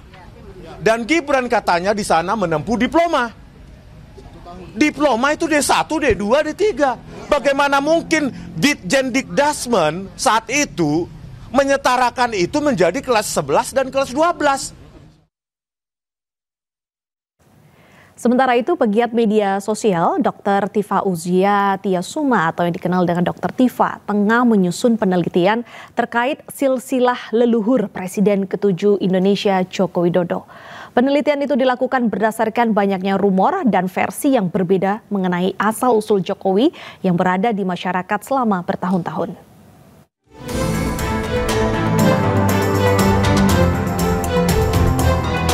Pegiat media sosial, Dr. Tifauziah Tiasuma atau yang dikenal Dr. Tifa, tengah menyusun penelitian terkait silsilah leluhur Presiden ke-7 Indonesia, Joko Widodo. Sebagai peneliti, Dr. Tifa memiliki tanggung jawab untuk mencari kebenaran dan menyajikan informasi faktual tentang banyaknya rumor dengan versi berbeda mengenai asal-usul Jokowi. Menurutnya, hal ini ia teliti demi kepentingan sejarah nasional. Penelitian ini menyangkut sosok seseorang. Yang seseorang itu tentu saja dilahirkan dari ayah, dari ibu, dia punya kakek, dia punya nenek, yang sangat penting ya menjadi bagian dari penelitian kultur, historis dan budaya. Nah, kami itu Ibu bisa diam, Ibu, ya. Ibu bisa diam ya, supaya telinga Ibu bisa mendengarkan apa yang saya sampaikan. Oke, jangan. Ya. Jadi penelitian ini tentu saja karena menyangkut jejak masa lalu seseorang, maka kita perlu tahu data otentik, data objektif ya dari bapak dan ibunya, dari kakek dan neneknya, dan seterusnya. Maka tidak saja makam, kami juga berkunjung ke rumah kediaman yang dikatakan disitulah Joko Widodo lahir, ari-arinya pun juga ditanam di situ. Kami pun juga berkunjung ke situ. Keren sekali itu. Untuk melakukan penelitian tersebut. Jadi tugas peneliti itu adalah menjawab pertanyaan. Selama belasan tahun kita mendengar rumors, kita mendengar banyak kabar-kabar, termasuk siapa sesungguhnya ayah Jokowi, ibunya Jokowi, siapa di mana sesungguhnya dia lahir. Karena banyak sekali versi, maka tugas kami sebagai peneliti menemukan kebenaran yang ada sehingga menjadi sejarah yang bagus bagi bangsa ini. Meski demikian, Tifa menegaskan penelitian tersebut masih dalam tahap awal, yakni pengumpulan data. Ia belum menyampaikan hipotesis atau kesimpulan sementara dari riset yang dilakukan. Tim Liputan iNews melaporkan. Bolos ratusan hari dalam setahun, belasan ASN di Subang, Jawa Barat dipecat. Namun meski dipecat, sejumlah ASN ini tetap mendapatkan uang pensiun karena pemecatan dilakukan dengan hormat dan dinilai mempunyai masa kerja cukup lama.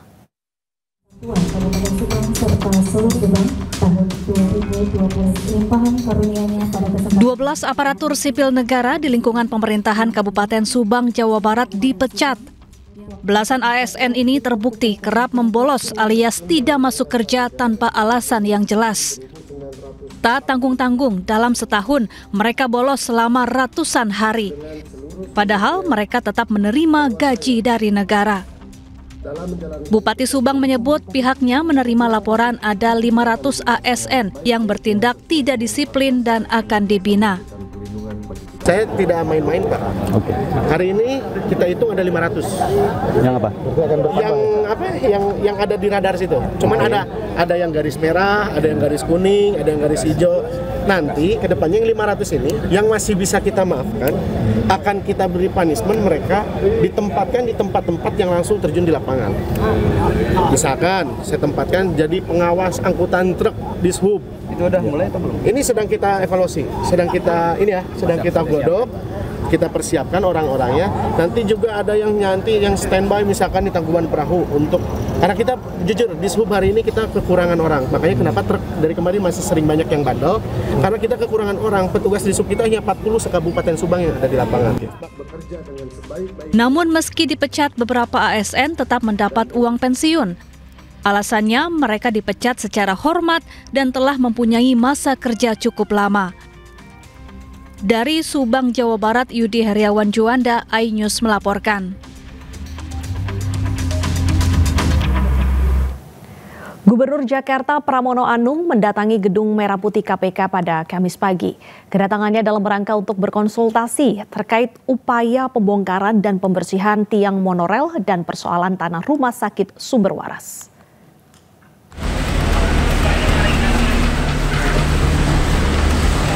Kunjungan Gubernur DKI Jakarta Pramono Anung bertujuan untuk melakukan audiensi dan konsultasi mengenai rencana pembongkaran atau pembersihan tiang monorel di Jalan Rasuna Said, Jakarta Selatan.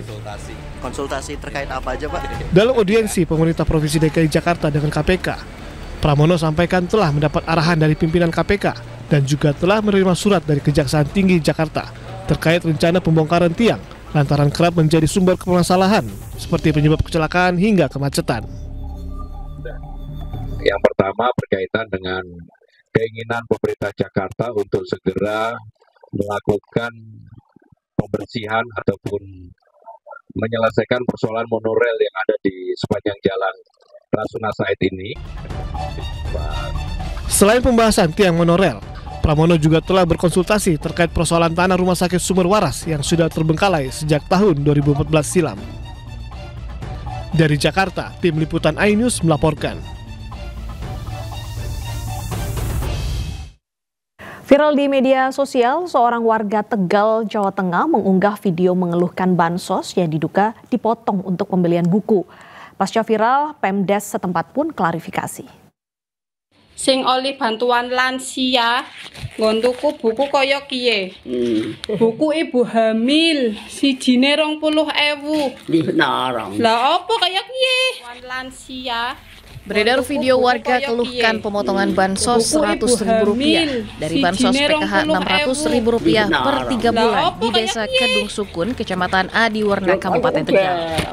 Di sini buku hamil. Pemilik akun menyebutkan potongan digunakan untuk membeli sejumlah buku dengan harga Rp20.000 per buku. Bahkan ia menarasikan pemotongan dilakukan Pemdes setempat. Bantuannya orang metu. Pasca viral, Pemdes Kedung Sukun klarifikasi membantah adanya pemotongan. 500.000 dipotong 100, 600.000 dipotong 100, guys. Penerima dalam video yakni Nenek Rumina bukanlah penerima program Keluarga Harapan atau PKH, melainkan penerima bantuan jaminan hidup atau JADUP untuk lansia dengan jumlah bantuan yang berbeda. Dibayarkan himbauan kepada masyarakat Desa Kedung Sukun, kalau memang tidak tahu harusnya ditanyakan dulu, dan setelah ditanyakan ada tindak lanjut. Nah, itu sebaiknya tabayun dulu, musyawarah dulu, jangan langsung main TikTok begitu saja. Kan ada undang-undang yang akan yang tadi dijelaskan, ada sanksinya. Dan saya meminta maaf tulus dari hati saya karena konten saya sudah membuat kegaduhan sejagat raya dunia. Sementara pemilik akun mengunggah video menyampaikan permohonan maaf karena telah menimbulkan kegaduhan di masyarakat. Tapi tidak dengan cara begini, Bu, artinya memojokkan Ibu ya, Bu ya? Saya nggak kuasa,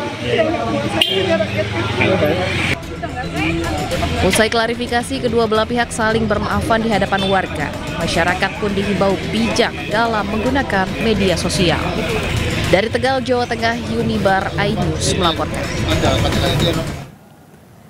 Kementerian Pertahanan menerima kunjungan Chief of Defence Force Australia, Admiral David Johnston. Pertemuan dilakukan di kantor Kementerian Pertahanan Jakarta Pusat. Kehadiran Admiral Johnston disambut Wamenhan Doni Enawan Taufanto. Acara dimulai dengan mendengarkan lagu kebangsaan kedua negara. Pertemuan antara dua negara ini berlangsung tertutup. Sejumlah kerjasama strategis di bidang pertahanan pun dibahas dalam pertemuan di Kementerian Pertahanan.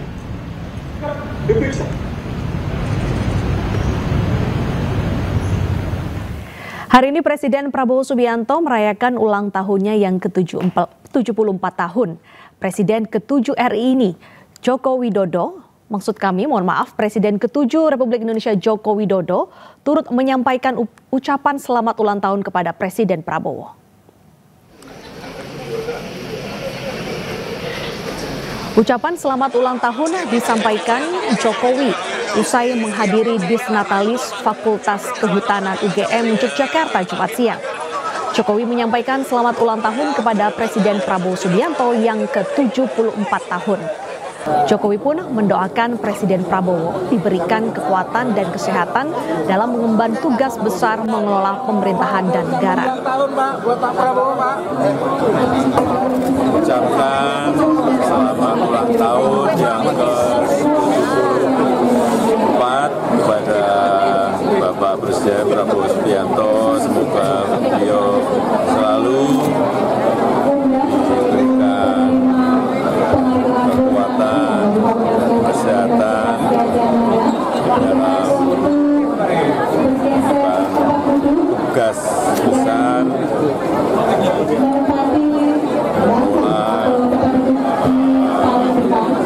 bertahan. Kementerian Kesehatan Gaza telah menerima 45 jenazah warga Palestina yang sebelumnya ditahan Israel. Informasinya usai jeda berikut.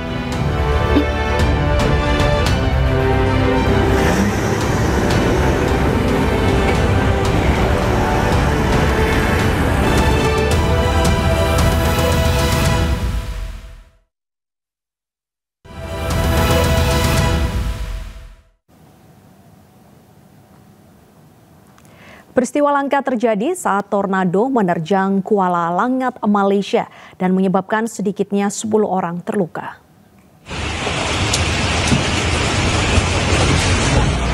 Nampak angin yang berpusar dan juga berputar ini membuat atap dan barang-barang di kawasan Kuala Langat, Malaysia berterbangan.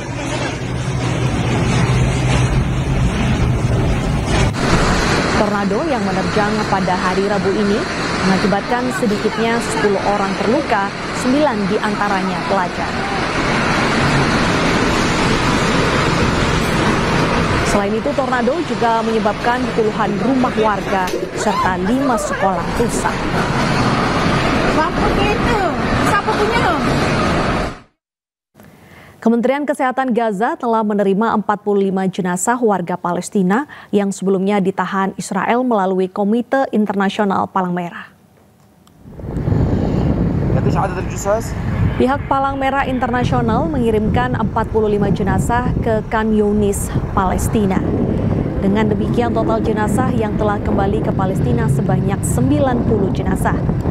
Pemulangan jenazah diangkut dengan kendaraan bulan sabit merah dari Israel menuju rumah sakit Nasser di Khan Younis, Palestina. Tim forensik juga menambahkan bahwa kondisi para jenazah memprihatinkan dengan adanya tanda-tanda kekerasan. Momen haru terlihat saat tahanan Palestina yang disandera Israel kembali ke Gaza dan akhirnya berkumpul dengan keluarganya. Momen menggembirakan pun terlihat seketika kelompok siswa di Gaza merayakan hari kelulusan mereka.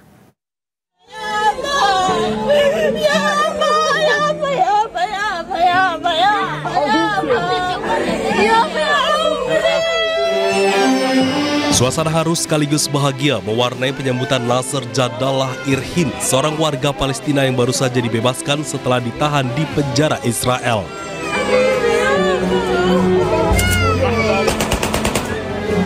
Ia tiba di Gaza disambut dengan pelukan keluarga, air mata bahagia bercampur kelegaan.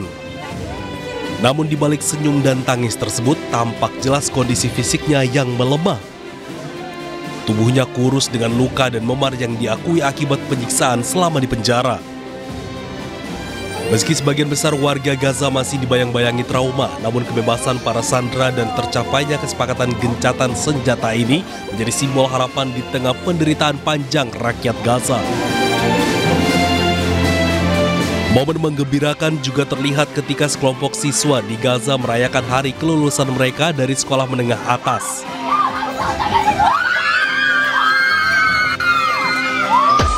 Kelompok siswa tersebut berpelukan, tertawa, bahkan menangis haru.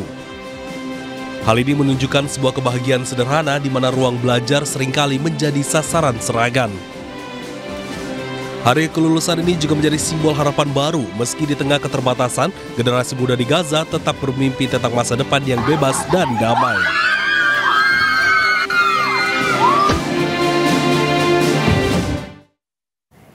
Hampir 193.000 bangunan di Gaza hancur sejak 7 Oktober 2023. Pasca gencatan senjata, pemerintah kota Gaza mulai membersihkan puing reruntuhan bangunan akibat serangan Israel.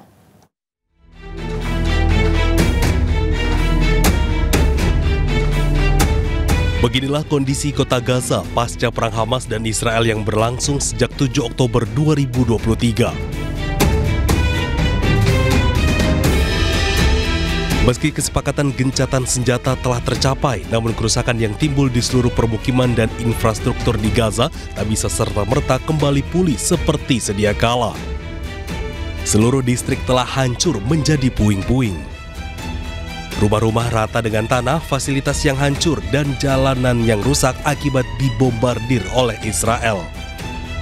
PBB mencatat hampir 193.000 bangunan di jalur Gaza telah hancur sebagian atau seluruhnya sejak perang dimulai. Pembersihan puing-puing reruntuhan bangunan dari jalan yang hancur akibat serangan Israel mulai dilakukan di Gaza. Hal tersebut menandai langkah menuju pemulihan di tengah gencatan senjata Hamas dan Israel. Pemerintah kota Gaza pun menyampaikan telah berupaya keras untuk membuka kembali Jalan Al-Nasr yang menjadi salah satu jalan utama di Gaza.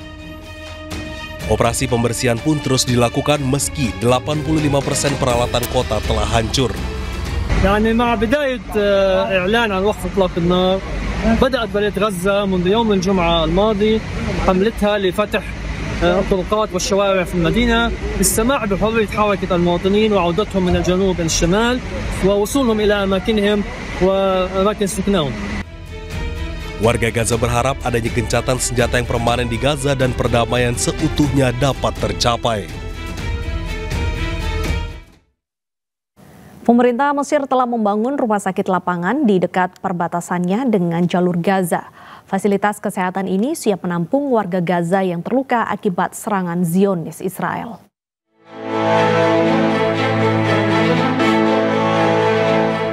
Rumah sakit lapangan di Sheikh Zayed, Mesir siap digunakan untuk warga Gaza yang terluka. Rumah sakit yang terletak 14 km dari Gaza ini dilengkapi dengan 20 tempat tidur, ruang operasi, dan unit medis tambahan. 3 hunian rumah sakit telah dialokasikan untuk menampung para korban luka Gaza. باصين لهذه المرحلة فقط، لا احنا باصين للسيناريوهات القادمة. ماذا بعد تشغيل المعبر واستقبال المصابين ودخول المساعدات زي ما انتم شايفين النهارده الحمد لله يعني دخل كمية كبيرة جدا من المساعدات. ماذا بعد؟ طب امتى هيتم فتح المعبر للعالقين؟ لا ده هيتم ان شاء الله في خلال ايام بعد استقبال المصابين طبقا للتنسيقات المرحله الثانيه التفاوض اللي بيتم ما بين الجانب الاسرائيلي والجانب. Perlintasan Rafah antara Mesir dan Gaza telah menjadi gerbang utama untuk mengirimkan pasokan bantuan hingga mengangkut pasien yang terluka. Sementara, otoritas Israel mengonfirmasi bahwa persiapan sedang dilakukan untuk membuka penyeberangan Rafah.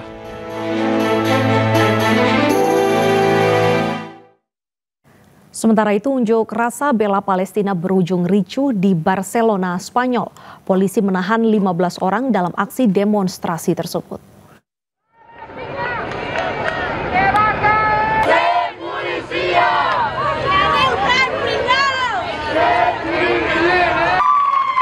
Massa di Barcelona turun ke jalan dalam aksi mogok umum pro-Palestina.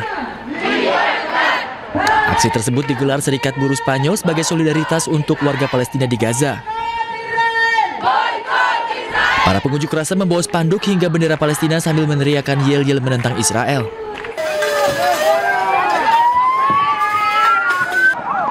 Aksi yang awalnya berjalan damai berubah ricuh dengan bentrokan dan pembakaran.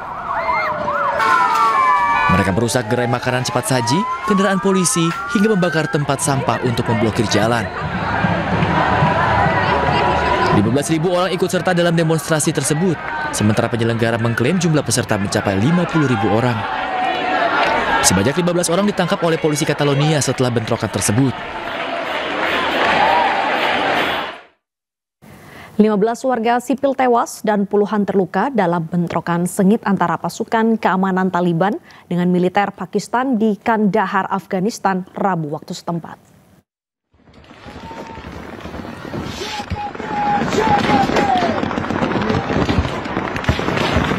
Ketegangan di perbatasan Afghanistan dan Pakistan kembali menjadi medan perang terbuka saat pasukan keamanan Taliban dan militer Pakistan saling perang di distrik Spin Boldak, Provinsi Kandahar, Afghanistan. Pertempuran dilaporkan sejak dini hari, disertai suara ledakan dan tembakan senjata berat yang mengguncang kawasan penduduk di sekitar perbatasan. Bentrokan berujung peperangan ini menambah panjang daftar kekerasan di perbatasan dua negara yang hubungan diplomatiknya terus memburuk.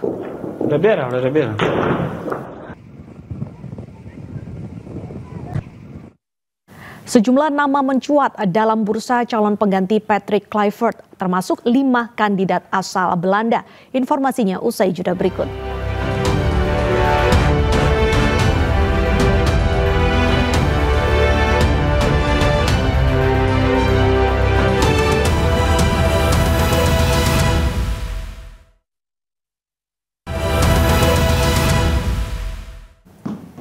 Pemirsa, Patrick Kluivert bersama tim kepelatihan Timnas Indonesia dipecat PSSI usai skuad Garuda gagal lolos ke Piala Dunia 2026. Sejak mengambil alih kursi pelatih pada Januari 2025, Kluivert hanya meraih 3 kemenangan dari total 8 laga di berbagai ajang.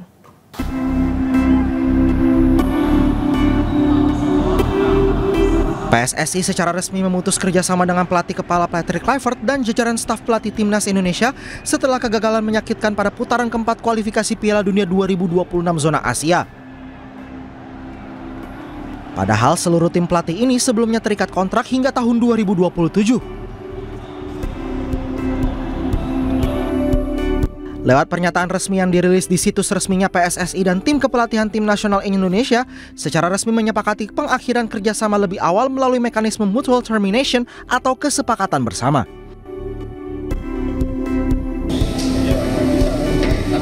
Sementara itu, Menteri Pemuda dan Olahraga sekaligus Ketua Umum PSSI Erick Thohir enggan mengomentari terkait pemberhentian Patrick Kluivert dari Timnas Indonesia. Untuk yang bola jangan hari ini, ya. Ya karena ini kan tempatnya nggak pas, kalau nggak nanti yang lain, kasih waktu saya 2 hari ya. Tapi kan statementnya udah ada di publik semua ya. Usai mengakhiri kebersamaannya dengan Timnas Indonesia, Kluivert mengunggah foto di media sosialnya dan menuliskan bahwa dirinya bangga akan apa yang sudah dibangun bersama Timnas Indonesia.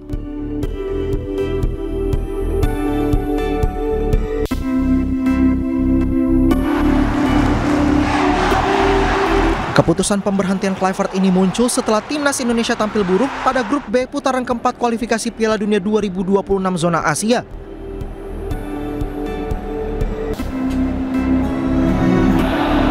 Skuad Garuda mengalami 2 kekalahan beruntun dan menempatkan Indonesia sebagai juru kunci grup B.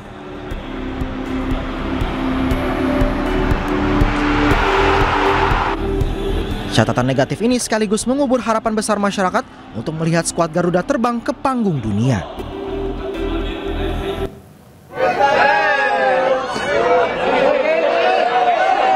Sejak kegagalan Timnas Indonesia melaju ke Piala Dunia 2026, banyak penggemar yang mengungkit sosok Shin Tae-yong. Apalagi Shin Tae-yong juga baru saja menganggur usai dipecat Ulsan HD. Pelatih asal Korea Selatan itu dikait-kaitkan sebagai calon kuat pengganti Patrick Kluivert yang resmi mengakhiri kebersamaannya dengan Timnas Indonesia. Bukan tidak mungkin Shin Tae-yong masih dipertimbangkan untuk menjadi pengganti Kluivert. Kalau saya bilang nggak ada potensi, nggak mungkin. Wis, sudah menjawab bro. Potensi sih ada lah. Ada ya, probabilitasnya. Ya di dunia ini apapun potensi ada dong. Maksudnya, apapun ini jawaban diplomatis banget ya. Apapun bisa terjadi gitu kan. Ya mungkin, tapi mungkin bakal jadi banyak syarat karena digituin kemarin. Jadi kemungkinan dia balik tapi menetapkan banyak syarat ya. Mau nggak memenuhi syarat itu semua. Shin Tae-yong menahkodai Timnas Indonesia selama memperjuangkan tiket lolos ke Piala Dunia 2026 yang akan digelar di Amerika Serikat, Kanada, dan Meksiko.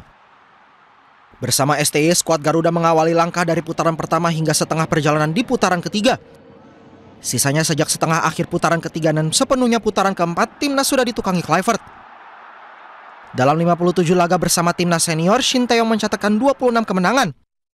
Persentase kemenangan Indonesia bersama STY ialah 45,6%. Selama dilatih STY, Timnas Indonesia mencatatkan perbandingan 106 gol dan kebobolan 75 gol. Selain itu, STY juga berhasil membawa Timnas Indonesia menahan imbang Australia dan juga menaklukkan Arab Saudi. Pemirsa, pemecatan Patrick Kluivert mendapatkan beragam reaksi positif dari warga. Kini masyarakat pun penasaran siapa pelatih timnas selanjutnya.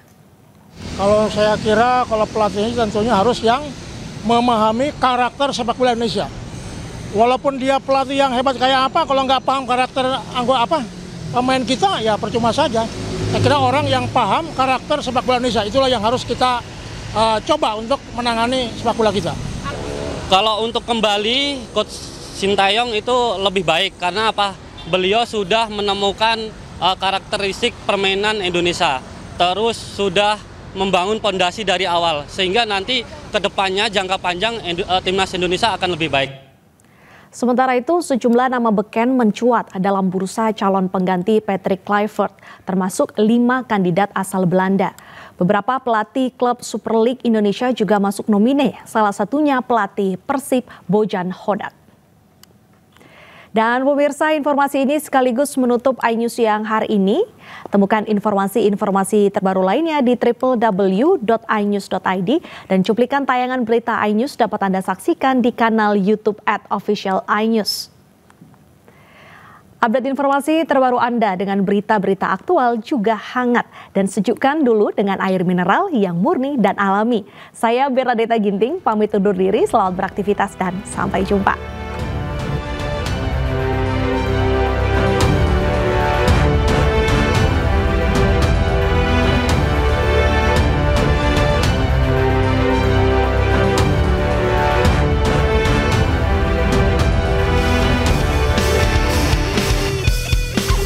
PSSI resmi mengakhiri kerjasama dengan Patrick Kluivert. Sejumlah nama beken mencuat dalam bursa calon pengganti Kluivert, termasuk 5 kandidat asal Belanda. Nama pertama yang langsung mengemuka adalah legenda timnas Belanda, Mark van Bommel. Pensiun sebagai pemain, Van Bommel memulai karir kepelatihan pada 2018. Sejumlah klub pernah dibesutnya, mulai dari PSV Eindhoven, Wolfsburg hingga Royal Antwerp. Berikutnya ada nama Frank de Boer yang berpengalaman menangani sejumlah klub top Eropa. Ia pernah mengarsiteki Ajax Amsterdam, Inter Milan hingga Crystal Palace. Nilai plusnya, Frank de Boer pernah menjadi pelatih timnas Belanda meski hanya setahun, yakni 2020 hingga 2021. Selain itu, Frank de Boer juga punya hubungan baik dengan Ketua Umum PSSI, Erick Thohir. Erick yang menunjuk Frank sebagai pelatih Inter Milan pada 2018. Kandidat lain adalah Philip Cocu, sosok yang berada di balik sukses PSV Eindhoven merajai Liga Belanda edisi 2014 hingga 2018. Saat ini, Cocu sedang menganggur usai berpisah dengan Vitesse tahun 2023 lalu. Cocu pernah menjadi asisten pelatih timnas Belanda tahun 2008 hingga 2012. Selanjutnya ada Erik ten Hag, mantan manajer Manchester United dan Bayer Leverkusen. Sebelum terbang ke Old Trafford, ten Hag sukses membawa Ajax memborong 3 trofi Eredivisie.